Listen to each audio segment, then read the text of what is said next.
자, 김문수 후보가 계엄 사태에 대해서 공식적으로 사과를 했죠. 그만큼 앞으로 윤석열 전 대통령과의 관계 설정 문제도 굉장히 중요한 부분으로 작용하고 있습니다.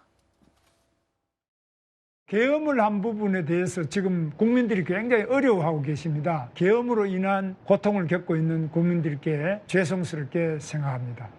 대통령께서 탈당을 하느냐 안 하느냐 하는 것은 본인의 뜻입니다. 자기가 뽑은 대통령을 탈당시키는 방식, 이런 것을 가지고 책임이 면책될 수도 없고 또 그렇게 하는 것은 도리도 아니라고 생각합니다. 출당을 시킨다, 탈당을 원한다, 이렇게 하면 마치 우리는 괜찮은 것처럼 이렇게 하는 모양이 될 수 있는데, 저는 우리 당이 다시 민주주의의 원칙을 굳건히 확인하고 실천하는 것이 필요하다. 계엄에 대해서는 사과를 하지만 그렇다고 윤 전 대통령과 절연까지 하는 거는 좀 아닌 것 같다. 이런 의미로 지금 해석이 됩니다. 지금 김문수 후보 그리고 국민의힘 입장에서는 일단 중도 확장이라는 중요한 숙제가 있죠.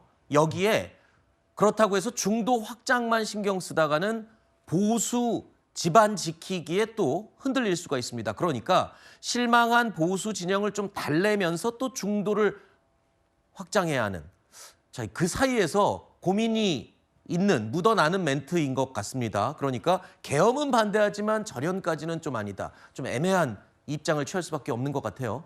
고심이 깊겠지만 저는 김문수 후보 본인이 결단해야 된다고 생각합니다. 아, 그래요? 과거의 사례를 비춰봤을 때도요. 결국에는 국민의힘이 윤 전 대통령과 공식적으로 절연하는 길은 피할 수가 없습니다. 2017년에도 홍준표 후보가 당시에 대선에서 대패했지만 그 이후에 다시 당대표를 맡아서 결국에는 박근혜 전 대통령을 출당 조치하지 않았습니까? 그런 과거의 사례를 참고해봤을 때 언젠가는 갈 수밖에 없는 길이라면 지금 가야죠.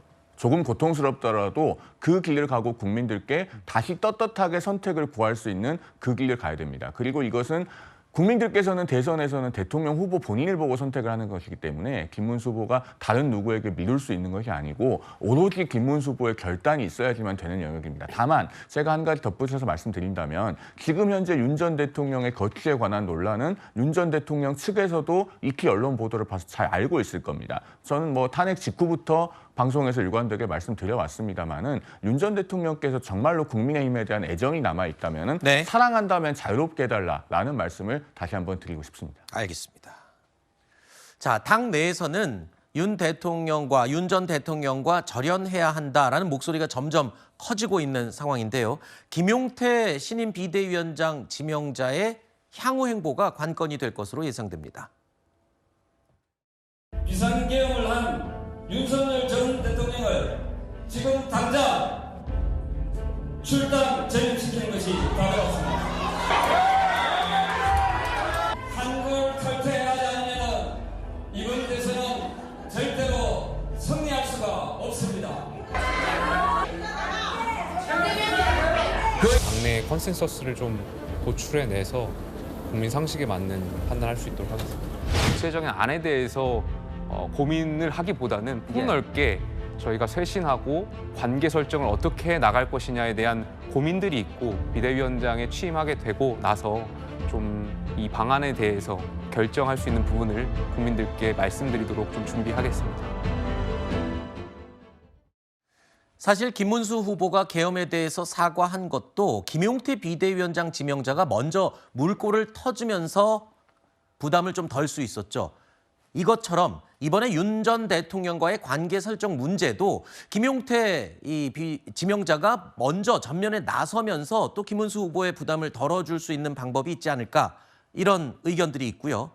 또 일각에서는 가장 잡음이 없고 부담을 주지 않는 건 윤 전 대통령 스스로 거취를 결정해서 밝히는 게 아니겠냐, 이런 일부 의견도 있습니다. 자, 일단 공식 선거운동이 시작되면서 후보들의 설화 논란도 속속 잇따르고 있습니다. 말을 워낙 많이 하기 때문에 그 많은 말 속에서 실수도 잇따라 있을 수 있겠죠. 김문수 후보는 이 발언이 또 구설수에 올랐습니다. 배현진 의원 같은 분이 여기 배현진 의원은 미스 가락시장 이렇게 좀 뽑았어요. 가락시장 홍보 대사님 임명장 하나. 해주실 거예요? 아니, 내가 보면 요즘에 이 시장에도 딴 것보다도 이 홍보 대사가 한 분 계시면 굉장히 이게 홍보가 많이 되잖아요. 그 우리 지역에 다녀도 나는 안 보고 여행진 의원만 많이 봐요.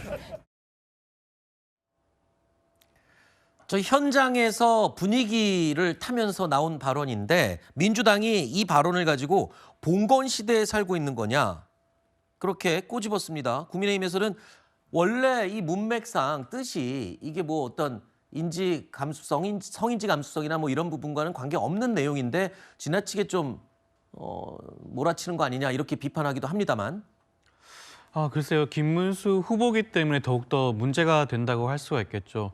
민주당에서 최근에 김문수 후보에 대한 망언집도 한번 정리해서 보여드린 적이 있긴 한데 거기에도 나온 첫 번째 내용이 소녀시대에 대한 망언이었습니다. 그리고 춘향전에 대한 망언도 있었죠. 제가 여기서 방송에서 구체적으로 언급하기가 부끄러울 정도의 그런 내용이 이어지고 있던 그런 것이었어요. 그 연장선에서 지금 국민의힘 내부에 어떻게 보면 뭐 젊은 의원이라고 할 수 있는 배현진 의원을 두고 미스 가락시장이라는 그런 단어를 사용한 자체가 김문수 후보의 그런 평소 언행과 습관이 어떠한 건지를 적나라하게 보여준다고 하겠죠. 김문수 후보 과거에도 도지사입니다라고 해서 지금까지도 밈으로 돌아다니고 있지 않겠습니까?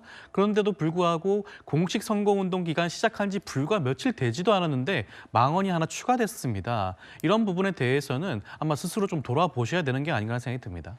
그러니까 저 상황이 이 가락시장 상인들 장사가 워낙 안 된다고 하니까 시장 홍보를 좀 해야겠다 그러면서 같이 함께 이 수행을 나온 이 배현진 의원을 보면서 좀 홍보를 좀 애써달라 이런 차원에서 얘기를 하다가 나온 말이라고요? 그렇죠. 배현진 의원의 그 지역구가 또 송파이기 때문에 처음부터 가락시장 홍보대사라고 얘기했으면 문제는 없었을 것으로 생각합니다만 그 앞에 미스 가락시장, 그러니까 마치 뭐 미스 코리아 이런 이야기들이 또 떠오를 수 있는 이런 표현을 썼기 때문에 문제가 되는 것으로 보입니다. 근데 다만 여기에 대해서는 뭐 신동욱 수석이 이야기를 한 것처럼 진위를 왜곡한 측면들이 있고요. 그리고 앞서 제가 우리 김문수 후보가 했었던 워딩들 중에서 뭐 찢는다라던가 이런 것에 대해서 실상 국민의 한 사람으로서 이재명 대표가 사과하지 않고 있는 것에 대해서 지적하는 것으로 봐달라라고 말씀을 드렸었는데 이러한 표현, 이거는 정말로 받아들일 수 없는 여성에 대한 비하라고 저는 생각을 하거든요. 네. 그런데 지금 이런 상황에서 어쨌든 가락시장, 시장 대통령이 되겠다라고 하면서 홍보대사를 이야기하는 것에 대해 여성성, 이러한 성적 인식에 대해서 문제 제기하는 것은 민주당 입장에서는 오히려 쓰지 말아야 하는 전략을 쓰고 있는 것이 아닌가라고 생각합니다. 알겠습니다. 그리고 개혁신당의 이준석 후보는 유세 현장에서 톡 쏘는 발언들로 이목을 끌고 있습니다. 좌나 우, 왼쪽이나 오른쪽으로 가지 않고 앞으로 가겠다라고 하는 이준석 후보, 거대 양당 후보들을 모두 연일 쏘아붙이고 있습니다. 이재명 후보는 지난 3, 4년간 본인의 방탄을 위해 가지고 자신의 당을 끌어다가 고기방패처럼 쓰고 정말 대한민국 정치를 사법투쟁의 장처럼 만들어버린 장본인이기 때문에 이번에 표로서 심판받아야 된다. 그렇게 생각합니다. 김문수 후보는 이재명 후보를 꺾을 만큼 가장 잘하는 선수도 아닙니다. 키워가지고 미래의 성장을 기대할 수 있는 선수냐. 나이 74인데 뭘 성장시킵니까? 큰 것이 작은 것에 대해서 강압적으로 나가고 이런 움직임이야말로 전형적인 젊은 세대가 가장 극혐하는 찍어 누르기가 아닐까 그런 생각합니다.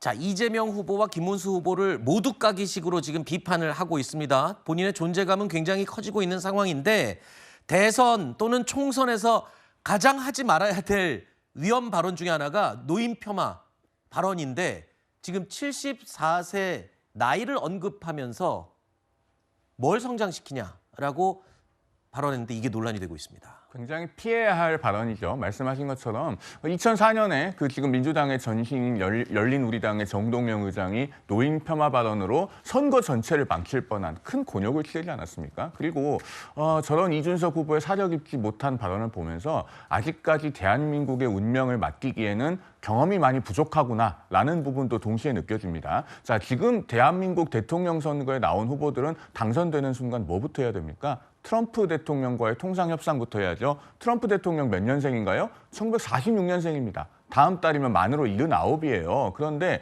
지금 그런 분이 미국을 다시 성장시키겠다고 위대하게 만들겠다고 하고 있지 않습니까? 저렇게 자국에서 김문수 후보의 나이를 공격하면서 똑같은 사람이 그러면은 트럼프 대통령과 마주 앉으면 어떤 발언들이 나오겠습니까? 대단히 위험하다는 생각이 들고 이준석 후보는 여전히 더 많이 연글어야 된다라는 생각이 듭니다. 알겠습니다.